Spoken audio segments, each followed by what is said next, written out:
12 points. Owen Beck et Philippe Masseur, avec seulement 2 matchs de jouer jusqu'à maintenant en séries éliminatoires dans la OHL, ont chacun 6 points la gang.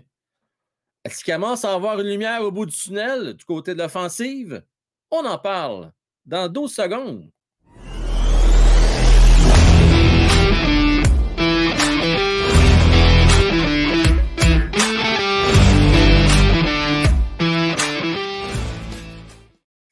Écoutez, la gang, ça fait du bien de voir ça, de voir nos espoirs. C'est pas arrivé souvent hein, depuis 2 ans, quand on regarde du côté autant du Rocket que dans les juniors ou dans l'NCAA. Il n'y a pas vraiment... c'est mince à l'attaque. Hein? Il y a beaucoup d'espoir à l'offensive, à la défensive, pardon, si on s'entend là-dessus. Mais du côté de l'offensive, c'est un peu plus difficile, mais là, on a de quoi se réjouir. Donc, on va en parler. On va parler également d'un autre joueur aussi qui fait tout feu, tout flamme du côté de la OHL, qui pourrait peut-être être un choix du Canadien de Montréal au repêchage. Il faut qu'on parle du Rocket, qui n'a échappé une importante en fin de semaine. Il fallait qu'il gagne les 2 matchs contre Belleville. On parle du Canadien de Montréal, un des games pas très, très en vente samedi, mais quand même, il y a quelques beaux flashs que je veux porter à votre attention. On va parler des games qui s'en viennent cette semaine. Et bien entendu, je veux vous saluer dans le chat et je tiens à vous souhaiter à tous de joyeuses Pâques. Je sais que ça achève, mais il y a plusieurs vont être en congé parmi vous demain. Donc, je souhaite une belle journée de congé pour ceux qui sont en congé. Pour les autres qui travaillent comme moi, ben, écoutez, retour au boulot, retour à la réalité. J'espère que vous avez profité du beau long week-end de Pâques. Je veux saluer Benoît Gélineau, qui aime ma couleur de chandail. Ben, c'est ça, ça faisait Pâques un peu, tu sais, petit rose, là, tu sais. Question de pouvoir me confondre avec la chasse au coco. Hein? Qu'est-ce que tu en penses, mon Ben? En forme? Salutations, mon Crooks. Pas trop abusé sur le chocolat, mon Crooks. Pinchou, ben oui, Suzuki 80 points. Hein? Est-ce qu'il va y arriver? Il y a eu des beaux flashs de Suzuki hier, on va y revenir, mais malheureusement, pas. Ils ont été blanchis de CH hier. Du bon chocolat noir, excellent, c'est bon pour la santé, ça. Je veux saluer aussi Marisol qui est avec nous ce soir. Elle est toujours là pour encourager les joueurs. J'aime ça de même. Salutations à Mario Boudreau. On voit la vie en rose et je sais que c'est ta couleur préférée, Mario. Alors, je l'ai porté juste pour toi ce soir. Question de rappeler les bons souvenirs du match des étoiles l'année passée. Tu t'en souviens, mon Mario? Alors, j'ai pensé à toi ce soir. Salutations à Mick. Salutations à Pinchou. Pinchou. Est-ce que Vegas va faire une série cette année? On doit voir ça. Salutations à Vincent. Mike Gould. Hein? On a des gens du Nouveau-Brunswick. Ce soir, 3 personnes du Nouveau-Brunswick sur 17. Quand même une bonne moyenne. Alors, salutations à ceux qui nous écoutent du Nouveau-Brunswick. Canadien 10, bonsoir. Et JP, entre autres, et tous ceux que j'ai oubliés, je vous considérez vous tous saluer, gang. Ça va être pas mal le fun. JF, salutations à toi, mon chum. Salutations à Steve aussi, je ne vais pas vous oublier. Elgard également. En voyant Elgard, entre autres, ainsi que Marisol, juste vous dire, faites partie de ceux qui ont participé au concours. Gang. Tous les membres payants. Vous êtes au-dessus de 200 cucs, là. J'ai perdu le décompte, comment vous êtes beaucoup. C'est votre dernière chance. Vous avez jusqu'à demain, 17h. Donc, lundi, 17h, pour vous manifester, m'envoyez un courriel à Frankwell, à commercial, lepodcasthockey.com et vous me dites pourquoi c'est vous qui devriez avoir la paire de billets pour aller voir le Canadien contre les Panthers ce mardi. Alors, c'est votre chance, c'est maintenant ou jamais. Je vais le mettre dans le chat ici et je vais essayer de penser de le mettre également dans la description du vidéo. Donc, le podcasthockey.com. Alors, une paire de billets, la gang. Gracieuseté de qui? Gracieuseté de Jimmy Arsenault, courtier de un Remax. Vous avez une maison à vendre ou acheter dans la grande région de Gatineau. Vous contactez jimmyremax@gmail.com. Il est le courtier numéro 1 Remax. Et en même temps, si vous avez besoin d'un site web, gang, arrêtez de niaiser. Contactez info@racedesign.ca. Il va vous aider à booster votre visibilité. Et puis également me supporter en étant membre. Tu sais, vous voulez avoir des chances de participer à des concours, vous voulez me supporter, vous voulez aussi voir des exclusivités, vous pouvez le faire via Patreon ou via mon YouTube également. Et toujours bien apprécié. Vous allez avoir, comme exemple, demain soir, là, ceux qui sont membres de la Loge du Président vont avoir un avant-show avec Mattman et Francis. On y va. On a bien des affaires à jaser, gang. Owen Beck. Owen Beck, moi, je me souviens de lui il y a 2 ans. Rappelez-vous, on venait de le repêcher. Il était repêché en début de deuxième ronde. 33e au total. Et puis, ils avaient montré des beaux flashs. Je me disais, hey, Colin, on a peut-être trouvé notre 3e centre. Il était très bon au cercle des mises en jeu, même à 18 ans seulement. Et puis, responsable sur le 200 pieds. Ça a été tough pour lui, par contre, en saison régulière. Mauvaise atmosphère, pas dans une bonne équipe. Ben, bonne équipe, correcte, mais ça a l'air que c'était pas super l'ambiance. Puis, le camp, ça n'a pas été facile cette année. En fait, on avait l'impression qu'il avait quasiment régressé. Mais là, c'est repris en main. Une très bonne saison. En 57 matchs, a été cherché 81 points, plus 26. Au moins 50 points qui a été cherché avec sa nouvelle équipe. Donc, sincèrement, Owen Beck est solide. 1 but, 5 passes jusqu'à maintenant dans ses 2 premières games. Et puis, j'ai l'impression qu'ils vont se rendre loin. Donc, on va suivre ça de près, gang, là, dans la OHL. Ça va être pas mal intéressant à suivre d'ici la fin des séries. Et aussi, on va suivre également Philippe Messard. Messard qui lui avait, qui ne dérougit pas, déjà 6 mentions d'aide en 2 games. Fait que ça va bien pour nos 2 choix, hein, au choix de 2022, pardon. On se rappelle, on avait choisi Slafkovský au premier rang, et suivi par Messard au 26e, et par suite de ça, Owen Beck, on était cherché. Messard, toujours des petits doutes dans mon cas. Petit joueur, 5 et 10. On a plusieurs petits gabarits, vous le savez. Puis, je ne sais pas si ça va se concrétiser dans la Ligue nationale de hockey. Ça va être à suivre. Chose certaine, par exemple, ça ne va pas nuire pour le Rocket de Laval qui ont besoin d'offensive. Si on le voit cette année, à part Gignac qui va super bien, on a besoin d'offensive à Laval. Et puis, c'est peut-être ça qui va coûter les séries du Rocket de Laval. D'ailleurs, le Rocket, comme je vous disais tantôt, malheureusement, ont échappé une game sur 2. Il ne fallait pas qu'ils échappent une game sur les 2. Il ne fallait vraiment pas que ça arrive. Mais je vais attendre, je vais revenir au Rocket de Laval. Je vais se finir avec Ligue de l'Ontario. J'en profitais pour regarder un peu les résultats des matchs en fin de semaine, puis je regardais les joueurs qui se démarquaient.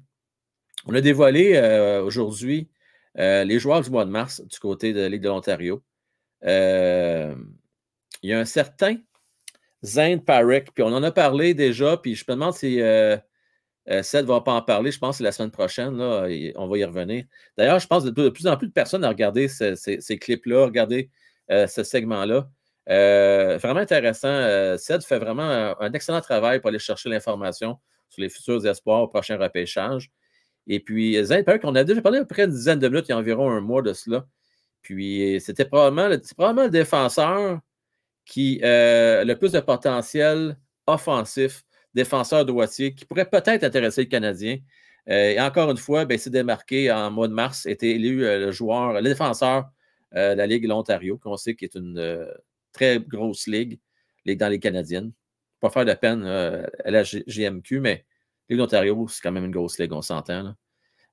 Puis, 5 buts, 10 passes. Parekh, à surveiller, gang, à surveiller. Je ne serais pas surpris, moi, qu'il sorte peut-être dans le top 5, à suivre en tout cas. Et plusieurs le voient 4e, 5e pour le prochain repêchage. Donc, à suivre. Ceci étant dit, j'espère que les Canadiens de Montréal vont opter pour un attaquant. Je l'espère. Parce qu'on en a quand même plusieurs défenseurs offensifs. Mailloux, Lennartson, Madison, même si je ne pense pas qu'il y ait des plans à long terme, mais il est quand même là, ce que je cherche. Et puis, je pense que Randbacker aussi a du potentiel, même si ce n'est pas un défenseur considéré comme étant offensif, va être capable d'avoir sa part de points dans la Ligue nationale. Oui, je vais parler un petit peu du Rocket, gang. Un peu plate, il a échappé 5-2 la game contre Belleville. Ça va être un calendrier qui ne sera pas facile pour le Rocket de Laval. Il reste 6 matchs à jouer. Et sur les 6 games, les 3 des 4 prochains matchs vont être contre les 2 meilleures équipes de la division. Donc, le Rocket va jouer une fois contre le Crunch de Syracuse, pardon, et 2 fois contre Cleveland. 2 grosses équipes dans notre division. Écoutez, gang, là, je ne veux pas vous faire de la peine, pas faire peur à personne. Rocket de Laval doit gagner au moins 2 de ces 3 prochaines games-là, minimum, et doit absolument gagner ses 2 derniers matchs contre Belleville. Parce qu'actuellement, le Rocket de Laval est 2 points à l'avant de Belleville, mais Belleville a 2 matchs en main. Belleville a un calendrier un petit peu plus facile que le Rocket, mais il n'y a pas une grosse différence. Mais j'ai peur que Belleville nous devance là, au classement. Fait que, sincèrement, là, on ne peut pas en échapper bien. Sur les 6 prochains matchs, il faut absolument en gagner 4. Et sur ces 4 victoires-là, selon moi, il faut aller en chercher 2 contre Belleville. Absolument, absolument. Ça, c'est le minimum. Puis même dans le meilleur des mondes, il faudrait en chercher au moins 5 sur 6. Pour donner une chance. Là. Parce que si on en gagne juste 4 sur 6, on joue avec le feu en maudit. Donc, ça va être vraiment intéressant à suivre jusqu'à la fin. On a vu que Randbacker, quand même, amène quelque chose d'intéressant. Je n'ai pas aimé, par exemple, qu'on commence à jouer avec les paires de défenseurs. Je n'ai pas trop aimé ça. On a commencé à jongler. On a voulu mettre Norlander avec Barron. Pas convaincu de ces changements-là qu'on a fait du côté de Jean-François Hull, qui, selon moi, joue son avenir avec le Rocket de Laval. Je me pose vraiment la question. Si Jean-François Hull n'arrive pas à faire les séries, est-ce qu'il y a encore une job l'année prochaine? J'ai hâte de voir ça. Parce que là, l'année prochaine, là, il devrait avoir des bons éléments. Est-ce que c'est notre homme de confiance pour développer nos jeunes et au moins les faire performer en série? Parce que tantôt, je parlais de Messard, c'est sûr qu'il va être avec le Rocket l'année prochaine. Je ne vois pas que le Canadien. Je vois également un Owen Beck qui va peut-être commencer à Montréal si vraiment il brûle le camp. Mais le problème qu'on a encore à Montréal, c'est qu'on a encore Dvorak. Il est encore dans les plans. Même si vous l'avez quasiment tout oublié, il est encore là. Et puis, jusqu'à preuve du contraire, il est encore le 3e centre du Canadien de Montréal. Donc, est-ce que. Puis Jake Evans est encore là aussi. Donc, ça va être difficile pour Beck de se tailler un poste avec le Canadien. Mais il n'y a rien de gênant. Parce qu'il a juste 21 ans. Il va avoir 21 l'année prochaine. Mais à 20 ans, rien de gênant d'envoyer un an au complet à Beck qui est à faire des rappels en cours de route. Il y a Farrell, qui est correct, mais sans plus. Il était blessé, il faut le dire. Fait que ça va être intéressant de voir ça l'année prochaine. Farrell, Beck, Meshar. Mais encore là, je ne sais pas si vous avez remarqué, hein? Beck, c'est pas pire à 6 pieds, mais on est petit, même à Laval. Messar, 5 et 10, Farrell, 5 et 9. Hudson, est-ce qu'il va jouer avec le Canadien l'année prochaine? Oui, Hudson va jouer à Montréal 2 matchs en passant. Ça, c'est la nouvelle la fin de semaine. Ceux qui espéraient le voir rapidement, non, oubliez ça. Parce que Boston University a été classé pour juste Boston University. Parce que, écoute, je me mélange tout le temps entre Boston College et Boston University. Vous allez m'excuser pour ça. Mais la chose certaine, c'est qu'ils vont se rendre jusqu'à la Frozen Four, c'est certain. Ils ont remporté leur match hier. Et puis, ce que ça veut dire, ça, c'est qu'il va rester peut-être 2 matchs pour Lane Hudson, pour jouer avec le Canadien de Montréal, à la fin de la saison, à l'entour du 15 et 16 avril, si je ne me trompe pas. Donc, 2 petits matchs pour brûler l'année de contrat dans le cas de Hudson. Je sais qu'on a parlé, on a eu 2 lives là-dessus cette semaine, en tout cas 2 vidéos là-dessus, parce que ça a fait les manchettes. Certains prétendaient que ça se pouvait qu'ils ne viennent pas. Et c'est Danny Dubé qui a parti la rumeur. Je serais vraiment étonné, gang. Pour moi, c'est la bouillie pour les chats. Là.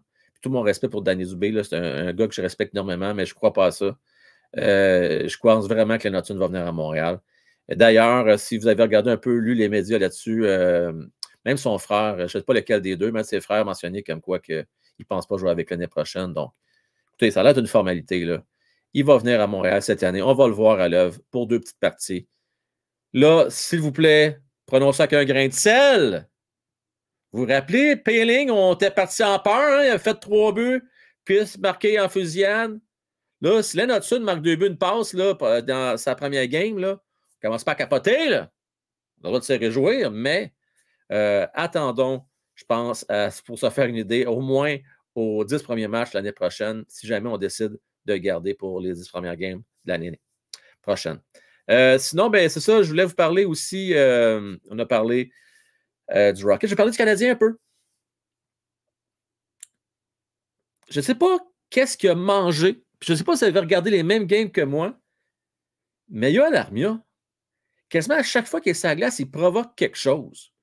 Même si ce n'est pas la meilleure game du Canadien hier, même si, bon, on s'est fait blanchir, il provoquait des affaires. Toujours aussi bon protéger la rondelle, se créait lui-même des occasions de marquer. J'ai trouvé très bon, encore une fois. J'ai trouvé Slaffy bon aussi. Caulfield manque de confiance. Des fois, des occasions. Je ne sais pas ce qui se passe avec Cole. Je m'inquiète un peu. Matheson, ben, c'est Matheson hein, qui nous a coûté le premier but. C'est dommage, c'était quand même serré jusqu'en milieu de deuxième. Revirement, avantage numérique. Je me tue à vous le dire tout le temps. Je sais que quand on parle contre Matheson, ça déplaît à bien du monde. D'ailleurs, on le voit, c'est bien rare, j'ai des pouces en bas. Honnêtement, c'est très, très rare. Vous êtes super sharp, puis vous aimez beaucoup le show, vous êtes très positif, puis m'encouragez. Je pense que la première fois où j'ai autant de pouces en bas, on a osé poser la question, puis ça, c'est du gien. Faites plus ça, parlez plus contre Matheson, le monde n'a pas ça! Hey, bye bye Matheson. Hey, que le monde n'a pas aimé ça. Mais Christy, c'est une réalité. On regarde la même game, gang, là. Il n'y a pas une game qui n'a pas des revirements qui coûtent quasiment des buts ou des échappées. Fait que c'est ça. Mais en même temps, il faut se dire la réalité. Matheson joue beaucoup de minutes. Il utilise sa première vague d'avantage numérique. On lui met beaucoup de pression, beaucoup de responsabilités. Tu sais, les fameuses chaises d'un chaise, là, pas sûr qu'il est vraiment sa bonne chaise. C'est un bon dépanneur pour l'instant. Fait le job. 51 points, 52 points, je pense. Mais Christy qui accorde des revirements qui font mal. Mais je sais qu'on l'apprécie beaucoup du côté de Ken, Jeff, probablement Martin, c'est lui l'aime également. Donc, il va falloir s'y faire, gang. On va falloir vivre avec. De toute façon, pour l'instant, vous êtes encore jeune à défenser, fait qu'on a besoin de défenseurs d'expérience. Puis il va falloir vivre avec ses erreurs. Il faut quand même tenir compte qu'il y a quand même sa part de points cette année, ce qui est non négligeable. Tu sais, c'est quoi? C'est le 4e meilleur pointeur, je pense, Canadien. 3e. Donc, 3e, ouais. Fait que c'est quand même pas trop gênant. Après Suzuki Caulfield. Donc, on va le prendre pareil dans les circonstances. Pour ce qui est des matchs cette semaine du Canadien de Montréal, commencer par... c'est une semaine floridienne. On commence contre les Panthers à Montréal mardi. D'ailleurs, je rappelle encore, hein, le concours, ce n'est pas déjà fait. Tentez votre chance. Ce n'est pas tous les jours qu'on a la chance d'avoir des billets rouges 8e rangée, je suis ça de même. Chance d'aller voir un Barkov, d'aller voir un Tkachuk, d'aller voir une bonne équipe de hockey qui vont peut-être gagner la Coupe Stanley, les Panthers de la Floride. Puis savez-vous quoi? Bien, les Canadiens trouvent le moyen de gagner contre ces grosses équipes-là souvent. Donc peut-être qu'il va rebondir au prochain match. Hâte de voir le gardien partant. Moi, personnellement, j'aurais bien aimé voir Samuel Montembeault contre son ancienne équipe. Peut-être qu'il aurait le couteau entre les dents. Mais là, depuis un certain temps, on semble voir faire la chaise musicale puis alterner. Donc, est-ce qu'il faut s'attendre à voir Primo mardi? Très possible.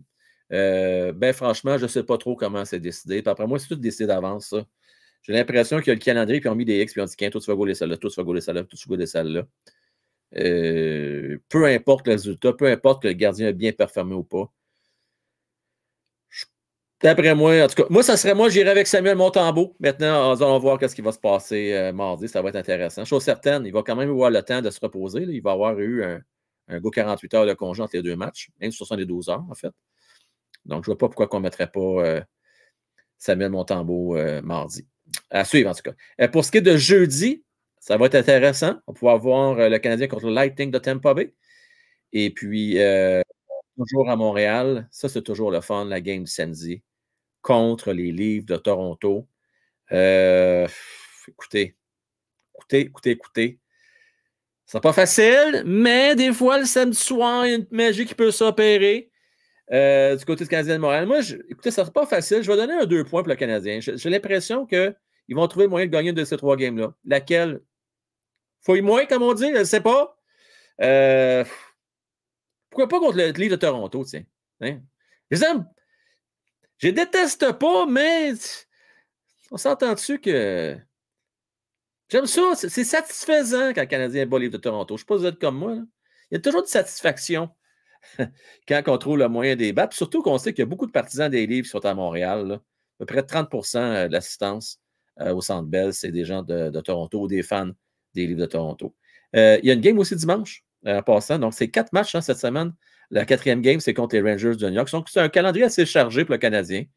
Donc, 3 matchs à l'étranger, 3 matchs à domicile et le match de samedi à New York. Donc, une autre grosse équipe. Pas évident, gang. Fait que si on inclut le match de dimanche, là, donc sur 8, je vais donner 2 points sur une possibilité de 8. Je ne sais pas ce que vous en pensez, vous autres, de votre bord. Là. 2 sur 8. Là, je joue au Canadien 1 sur 8 ou 1 sur 6, parce que là, je l'ai peut-être induit en erreur un peu. Là. Dites-moi ça. Non, c'est pas de rediffusion. PA en passant, il n'y a pas moins de monde que d'habitude. C'est pas mal tout le temps ça. On est un dimanche soir. On est juste pour les membres seulement, PA, donc c'est pour ça qu'il y a moins de monde. Mais tu vas voir, quand ça va être en rediffusion plus tard, il va y avoir plus de monde. Là, dans 23 heures seulement que je rends ça disponible à tous. Donc, profitez-en. Vous avez des questions, commentaires, c'est votre moment. Ça va me faire plaisir de vous lire. J'aurai plus de temps pour vous lire pour les dernières minutes du show. Mario, qui, lui, je ne sais pas comment il va faire ça. Mario! C'est moi une calculatrice, là? Il y a 4 games. Comment tu veux qu'il fasse 12 points à 4 games? C'est pas du soccer, ça, là. C'est 2 points max par game. 2 points donnés. Selon Benoît, la FI fait très bien avec les Rangers ces temps-ci. Ouais, ben en fait, globalement, tout au long de la saison, la FI a quand même bien fait. Là. Ça a pris du temps dans son cas, ça a pris du temps à se développer. Là, on commence à voir un peu plus son potentiel, mais ça reste que c'est loin du 90-100 points qu'on pensait qu'il était pour faire par année. Je serais étonné, malgré qu'on ne sait jamais. Je me souviens, je pense que c'est Huberdeau qui avait été. Ça avait pris du temps avant qu'il se développe, qui débloque, pardon. Oh, Edgar, très positif, lui. Il donne 5 sur 8. Très positif. Intéressant, intéressant. Les Vegas vont dépasser les Kings, Frank. Écoute, j'ai hâte de voir ça. Ça va être amplement disputé jusqu'à la fin. Ça va être très, très serré. Mais j'ai la misère à... Pour moi, c'était impensable que Vegas ne fasse pas les séries. Moi, l'équipe qui me surprend beaucoup là, dans l'Ouest, c'est Nashville. Tu sais, tu regardes sur le papier, c'est pas une mauvaise équipe, mais quand même, il y a un extraordinaire. Mais tabarnouche qui ont une bonne demi-saison, une bonne deuxième demi-saison, Nashville, sont très, très étonnants. Ça va être intéressant à suivre cette année, les boys, là, les filles, là, dans les séries, ça va être écœurant cette année. Vraiment, là, ça va être malade à suivre. J'ai bien, bien hâte de voir ça. Sigma 3 sur 8, finalement. Et 3 buts, 2 passes pour la fille hier. Quand même. Probablement son premier tour du chapeau, je présume, hein, de la Frenière. Très, très impressionnant. Au petit commentaire, la gang. Allez voir ça, allez voir ça. Mario Boudreau, Fowler, futur Price, Hudson fera pas long feu dans la Ligue nationale. Mario. Colin de Bin, hein? T'as dit, moi? Mario, tu vas voir, là. Quand les Young Guns vont sortir de Lane Hudson, là, tu vas être le premier à te mettre en ligne pour avoir les boîtes parce que tu vas dire quel joueur de hockey le prochain Macar? J'exagère un petit peu. Mais Fowler, effectivement, beaucoup de caractère. Je ne serais pas surpris qu'il remporte le Frozen Four. Et il va avoir son mot à dire dans cette victoire-là, si ça, bien sûr, se rentre en finale. Hudson contre Fowler en finale, on prend pour qui? Maudite bonne question, Mick. En fait, moi, je vais espérer et que c'est très difficile, en fait. Je n'ai pas vraiment de préférence. On va regarder ça, puis on va avoir du fun. Franchement, là, un blanc de Fowler, je ne serais pas choqué, puis un but de passe de Hudson, je ne serais pas choqué non plus. Très difficile à me prononcer dans ce sens-là. Je n'ai pas vraiment de favori, moi, que ce soit Boston University, Boston College. Jean-François, un bon point, gang. Un coach de NHL n'est pas évalué sur les victoires, mais sur le développement. Il fait une bonne job sur ce point. Roy, Jacky, Trouble, Armia, Mayo. Gang, je suis obligé de donner raison à JF. C'est un très bon point. Très, très bon point. Par contre, Barron, il se fait quoi avec? Qu'est-ce qui se passe avec lui? Farrell, bon, il était blessé la majeure partie de la saison, mais qu'est-ce qu'il a fait avec lui?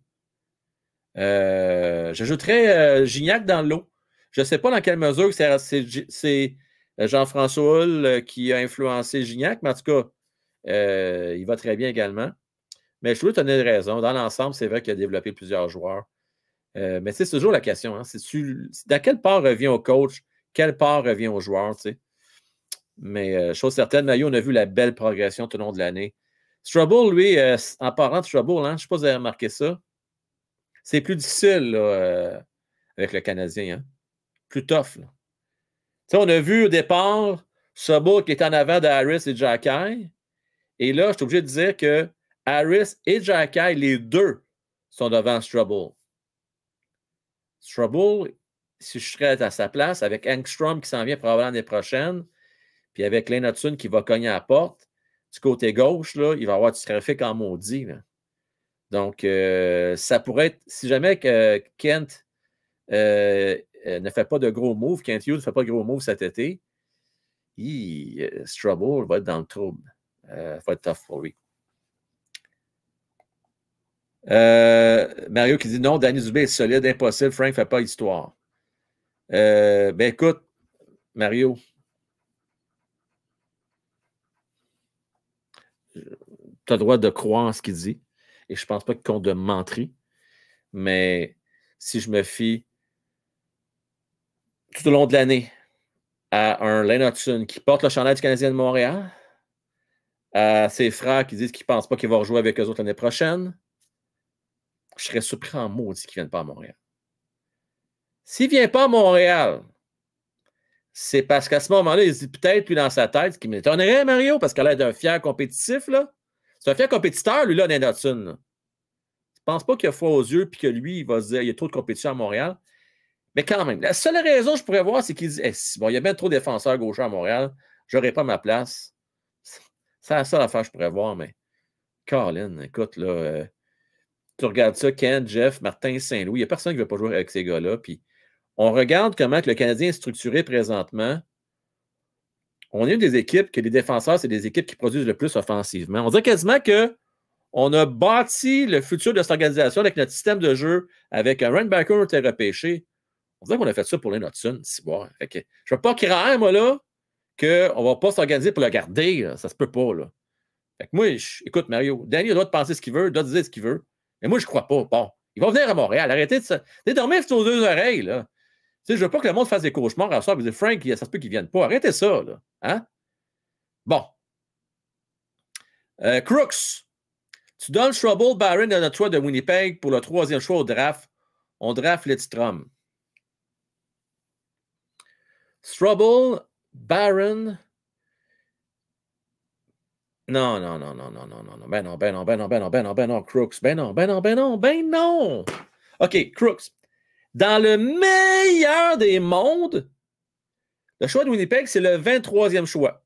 Au moment où on se parle aujourd'hui, c'est 23e, 24e. Je n'ai pas vu s'il y avait des games après-midi. Je ne pense pas. Le dimanche de Pâques, il n'y a pas de game, j'ose espérer. Il n'y a pas de game à Pâques, la gang. Hein? Non, pas de game à Pâques. Bon, anyway. En tout cas, je n'ai pas vu s'il y en a. Regarde bien. Toi, le Crooks, tu as le 3e choix total. Strubble, ça va te faire plier les joues. Strubble, Crooks, là, c'est un 5e ou 6e défenseur. C'est ça, Strubble. Ça vaut quoi? Ça vaut un choix de 3e ronde, à peu près. 4e ronde. De Barron,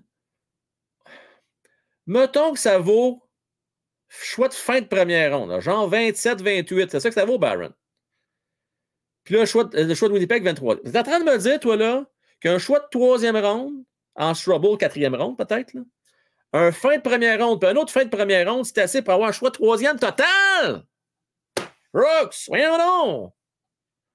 Ah, là, tu parles, oui. Là, si tu rajoutes le premier pic, là, ben là, oui. Là, je pense que là, tu jases. Ce Canadien, le 6e choix, si tu donnes tout ça, ils vont dire oui.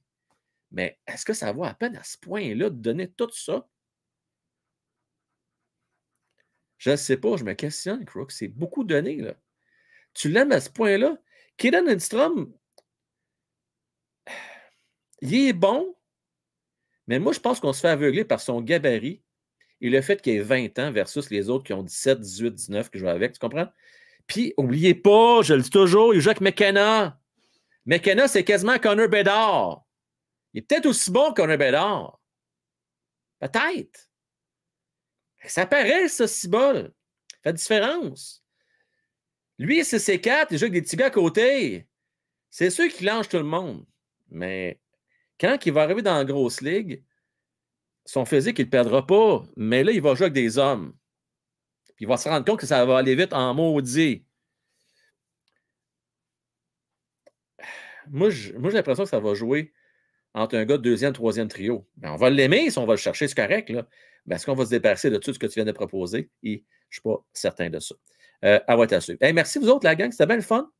Bien apprécié de jaser ça à vous autres. J'espère que vous avez apprécié le show. N'oubliez pas de mettre vos pouces, hein, si vous aimez ça, de partager. Et mettre vos commentaires. Hey, vous êtes nombreux. J'adore ça. À peu près 25-30 commentaires à chaque vidéo. Continuez de même. Lâchez pas ça. Ça fait une différence.